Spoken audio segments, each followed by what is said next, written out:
Assalamualaikum warahmatullahi wabarakatuh. Alhamdulillah wassalatu wassalamu ala rasulillah. La haula wa la quwata illa billah.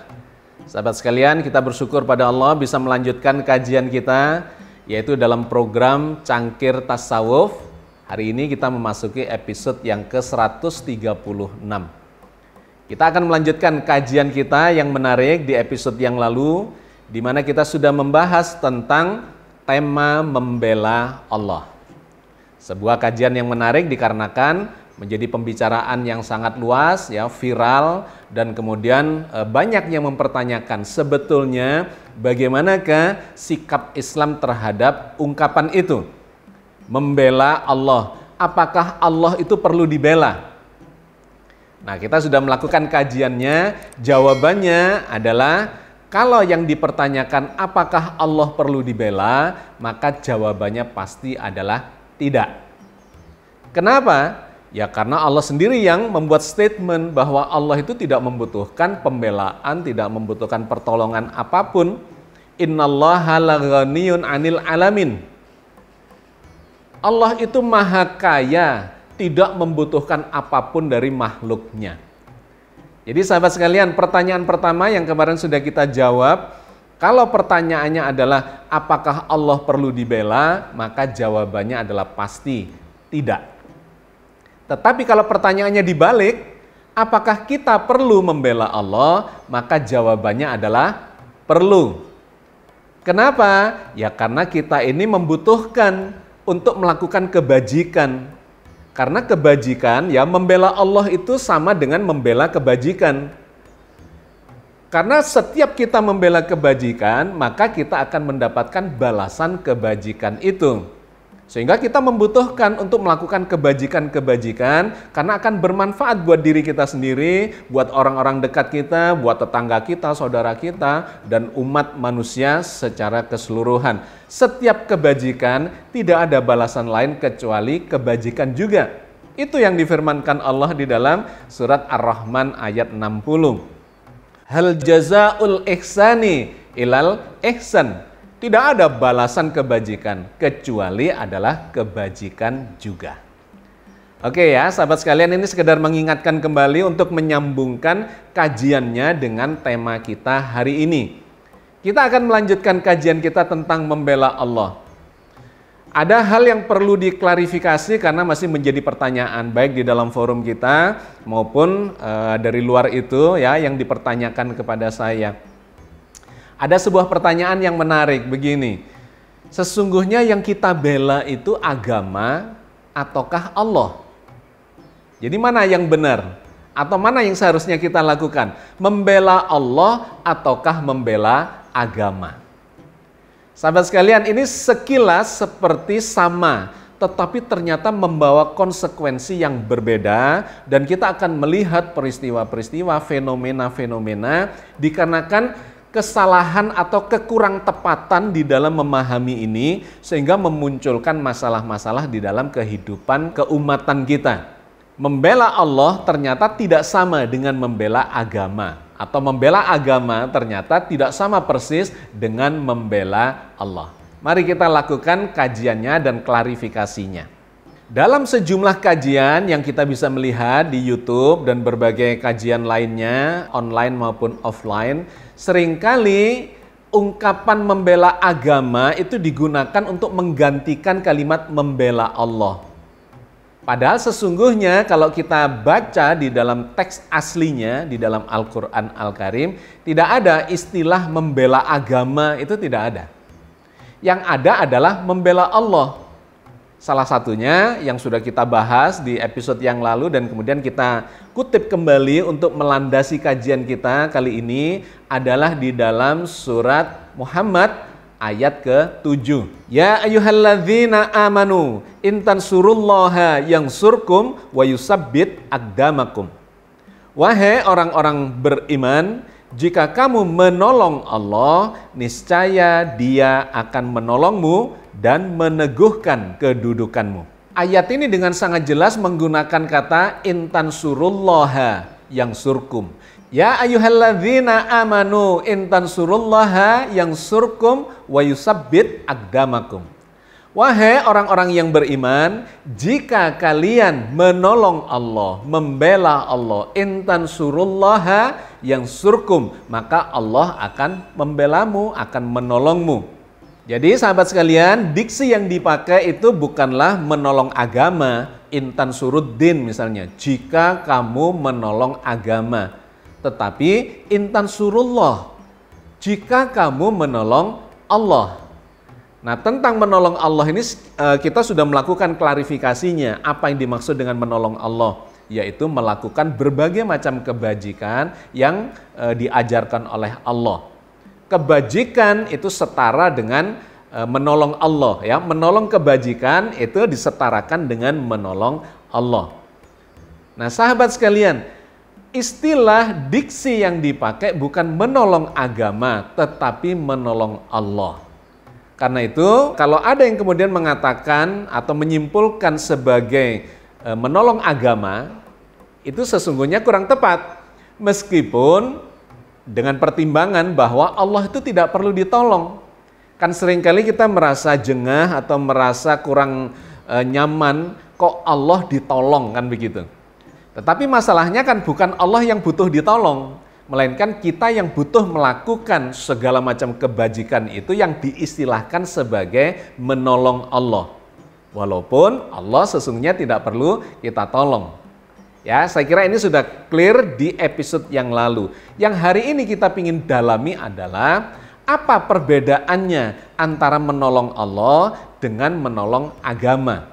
Istilah menolong Allah itu juga digunakan lagi di ayat yang berbeda, bukan hanya di surat Muhammad ayat 7 itu, melainkan juga ada di surat Shaff ayat 14.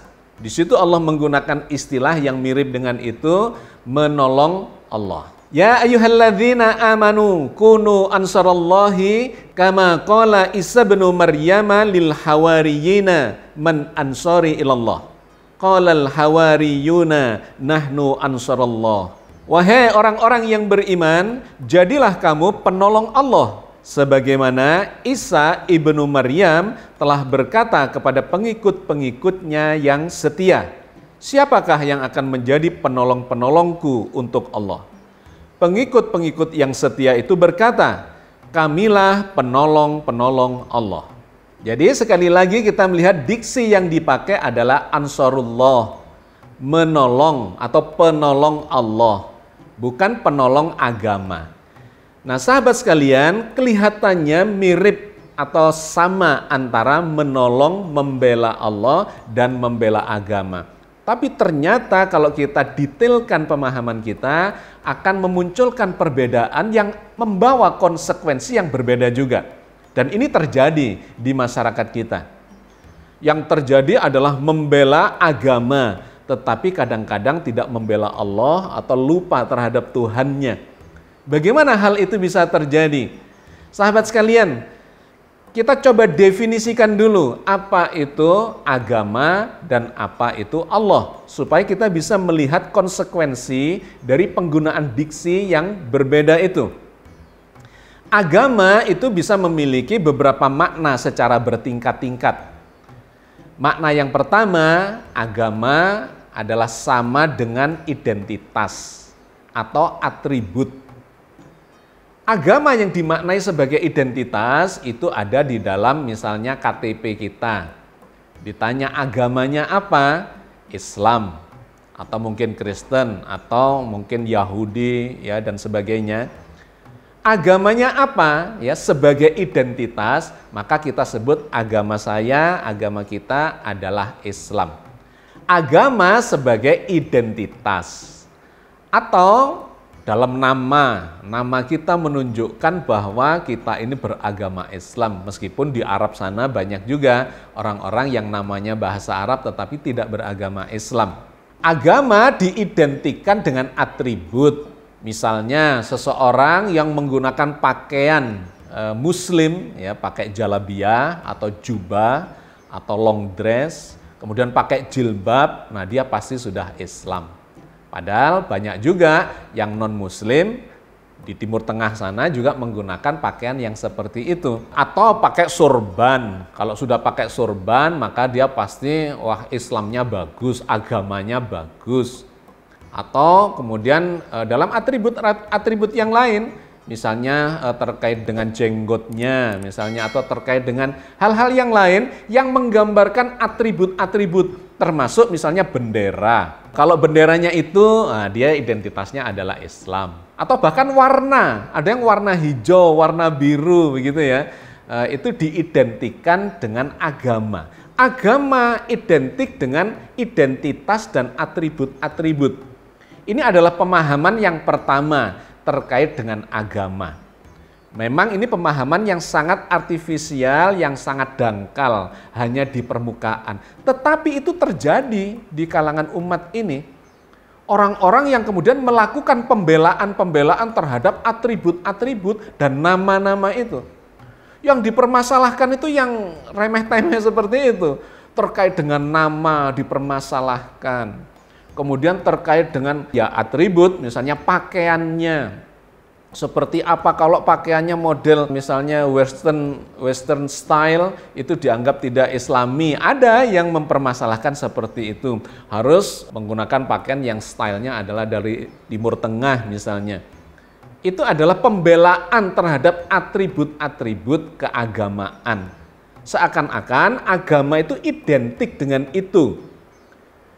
Bahkan bendera, ya, pembelaan terhadap bendera-bendera tertentu yang itu diidentikan dengan agama. Tentu saja ini sesungguhnya adalah hal yang sangat artifisial dan hanya ada di permukaan.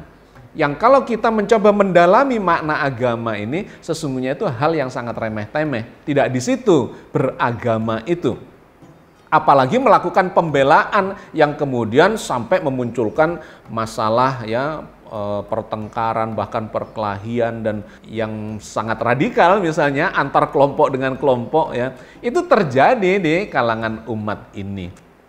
Bahkan ada cerita-cerita yang anekdot, yang lucu gitu ya, terkait ketika ditanyakan agamanya, tidak menyebut Islam tetapi menyebut misalnya nama ormas-ormas tertentu sebagai agamanya.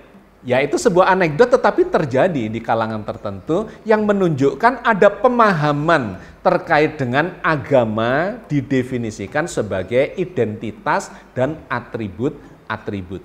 Sehingga perpecahan terjadi dikarenakan hal-hal yang seperti itu. Itu poin yang pertama. Yang kedua, agama dimaknai sebagai ritual dan seremonial. Jadi di kalangan Islam sendiri itu muncul, ya, ritual-ritual yang berbeda itu menjadi identitas yang sedemikian rigid dan kuat dan bisa memunculkan pertengkaran di antara umat ini. Ritual sholatmu seperti apa? Berdoanya seperti apa? Zikirnya seperti apa? Puji-pujiannya seperti apa?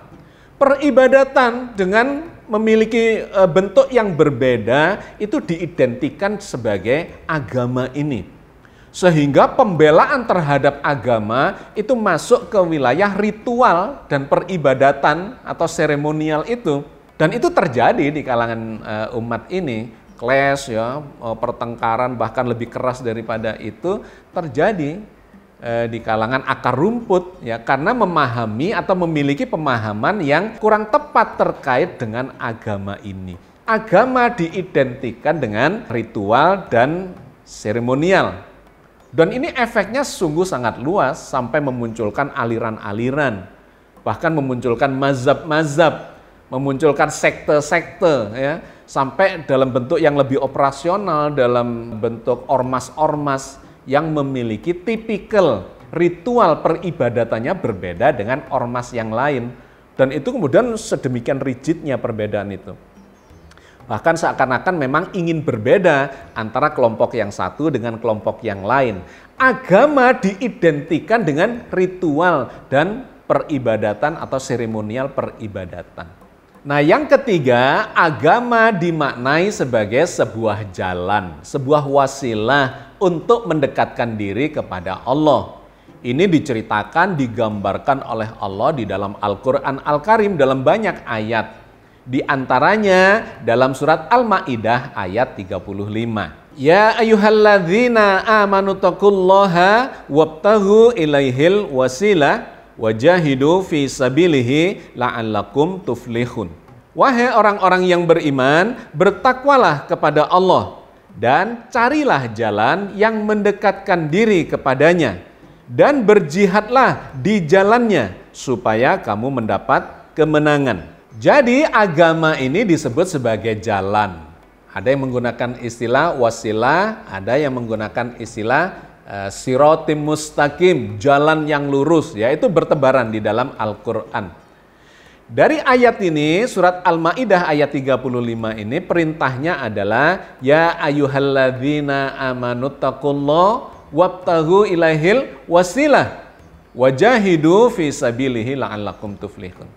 Wahai orang-orang yang beriman, bertakwalah kalian kepada Allah dan wabtaghu ilaihil wasilah, dan carilah jalan untuk mendekatkan diri kepada Allah supaya kalian mendapat keberuntungan, supaya kalian mendapat kemenangan. Jadi agama ini sesungguhnya adalah jalan. Jalan untuk apa? Jalan untuk menuju tujuan yang lebih tinggi, yaitu Allah. Wasilah dimaknai sebagai jalan yang mendekatkan diri kepada Allah. Apa wasilahnya? Ya semua peribadatan di dalam Islam ini bukan bersifat ritual dan seremonial belaka, melainkan bersifat lebih substansial dan esensial. Sehingga semua peribadatan kita ketika tidak bertujuan untuk mendekatkan diri kepada Allah, maka itu kehilangan maknanya, kehilangan fungsinya sebagai sebuah ibadah. Maka di dalam Al-Quran itu orang yang sholat pun itu bisa diancam masuk neraka. Lu sholat tapi ditempatkan di neraka, kata Al-Quran. Fawailul lil musallin. Celakalah orang-orang yang musallin, yang sholat. Ya, musallin itu orang yang sholat. Takbiratul ikhram, baca Al-Fatihah, ruku, sujud, sampai salam. Ya. Itulah yang disebut musallin. Tapi kenapa? Fawailul lil musallin. Celakalah orang yang sholat itu.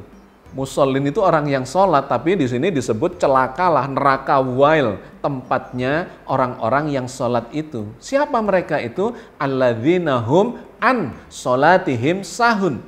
Mereka itu adalah orang-orang yang lalai terhadap esensi dari sholatnya itu.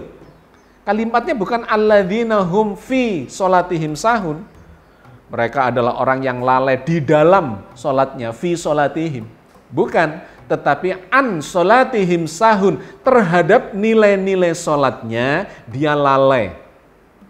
Sholat itu kan tanha anil faksai wal munkar, untuk mencegah dari perbuatan keji dan munkar.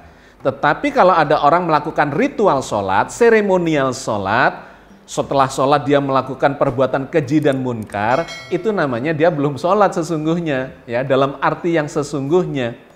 Orang yang seperti ini diancam neraka. Sholat, iya. Sudah tertib, iya. Rukun dan syaratnya terpenuhi semua, iya. Barisannya lurus, iya. Dan seterusnya terpenuhi semua. Bacaannya tartil, ya, dan seterusnya. Tapi ternyata tidak mencegah dia dari perbuatan keji dan munkar. Maka fawailul lil musallin. Orang itu lalai terhadap sholatnya, sehingga tempatnya adalah di neraka. Sahabat sekalian, saya cuma ingin menunjukkan bahwa ibadah ritual, katakanlah sholat yang menjadi ibadah sentral dalam agama ini, ternyata itu kan bukan tujuan, itu adalah wasilah. Itu adalah jalan untuk mendekatkan diri kepada Allah. Kalau ada orang melakukan sholat tapi tidak bertambah dekat kepada Allah, bahkan masih melakukan maksiat dan segala macam, maka dia tidak mendapatkan esensi, substansi dan esensi dari sholat itu. Nah, bukan hanya sholat, puasa juga. Puasa itu la'allakum tattaqun. Mudah-mudahan kalian menjadi orang yang bertakwa. Bertakwa kepada Allah. Kalau ada orang melakukan puasa, rajin puasa, tetapi tidak lebih bertakwa kepada Allah, ya dia tidak mendapatkan poin dari ritual yang dia lakukan itu. Ini cuma jalan, ini cuma wasilah, ini cuma tata cara yang kalau dilakukan dengan benar, kita akan mencapai tujuan itu. Apa tujuannya? Lebih bertakwa kepada Allah. Zikir misalnya sama juga. Kata Al-Quran, zikir itu ala bidzikrillahi tatmainnul qulub. Ketahuilah orang yang berzikir hatinya akan menjadi tenang, menjadi tentram karena ingat Allah. Tetapi kalau ada orang berzikir tidak mendapatkan manfaat itu, ketenangan batin, ketentraman, tidak ada rasa khawatir dan ketakutan dan sebagainya, tidak tercapai itu, maka itu sekedar ritual belaka.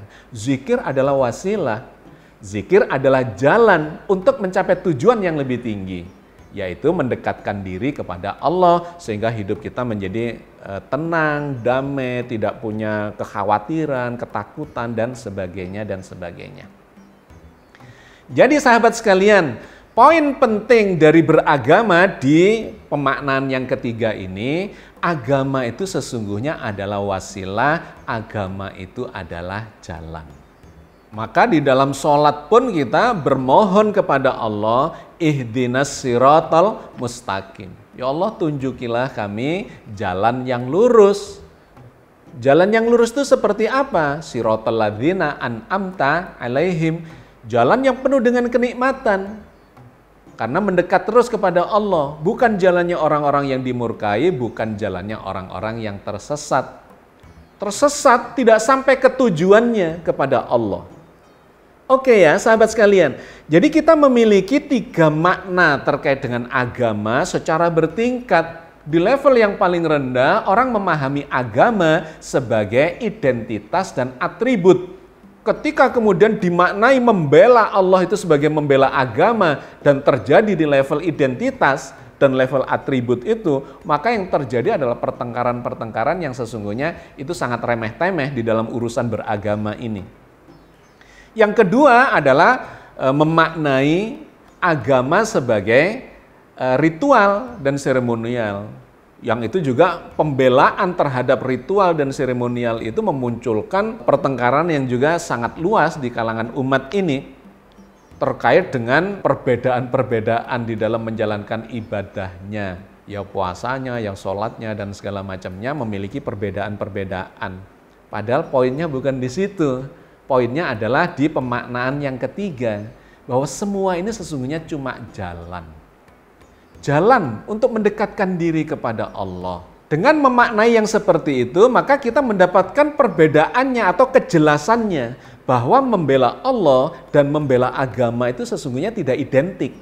Lebih luas mana? Membela Allah atau membela agama? Ada yang mengatakan bahwa membela agama itu lebih luas dibandingkan membela Allah. Dengan pemikiran bahwa Allah itu bagian dari proses beragama katanya. Di dalam agama diajarkan segala macam termasuk tentang Allah. Maka Allah itu bagian dari agama. Nah ini sebetulnya adalah kesalahan di dalam menyimpulkan. Bukan, yang benar itu sesungguhnya yang segala-galanya itu adalah Allah. Sedangkan agama, tata cara, peribadatan, ritual itu cuma jalan saja menuju kepada Allah. Ya, jadi sahabat sekalian, kelihatan secara sepintas itu sama, tetapi sesungguhnya membawa konsekuensi yang berbeda. Karena itu berkali-kali di dalam Al-Quran yang diperintahkan untuk dibela sebagai sebuah tujuan final dalam proses beragama kita bukanlah membela agama, tetapi menggunakan kata membela Allah. Intan surullaha yang surkum wa yusabbit aqdamakum. Jika kalian membela Allah, maka Allah akan membela dan menolong kalian dan meneguhkan kedudukanmu. Maka Allah di dalam surat Al-An'am ayat 153 menegaskan bahwa agama ini adalah jalan. Jalan untuk menuju kepada Allah. Pilihlah jalan ini dan bukan jalan yang lain. Iya, supaya kalian tidak bercerai-berai. Nah, Allah berfirman di dalam ayat ini, wa anna hadza sirati mustaqiman fattabi'uh wa la tattabi'us subula fatafarraqu bikum an sabilih dzalikum wasaqum bihi la'allakum tattaqun. Dan sungguh ini adalah jalanku yang lurus, maka ikutilah dan janganlah kamu mengikuti jalan-jalan yang lain. Karena jalan-jalan itu mencerai-beraikan kamu dari jalannya. Yang demikian itu diperintahkan Allah agar kamu bertakwa. Jadi sahabat sekalian, lantas apa kesimpulannya? Satu, bahwa substansi dan esensi beragama ini sesungguhnya bukanlah ritual, identitas, atribut, dan sebagainya, melainkan adalah Allah, mendekatkan diri kepada Allah. Seluruh ajaran di dalam agama ini sesungguhnya adalah jalan, adalah wasilah.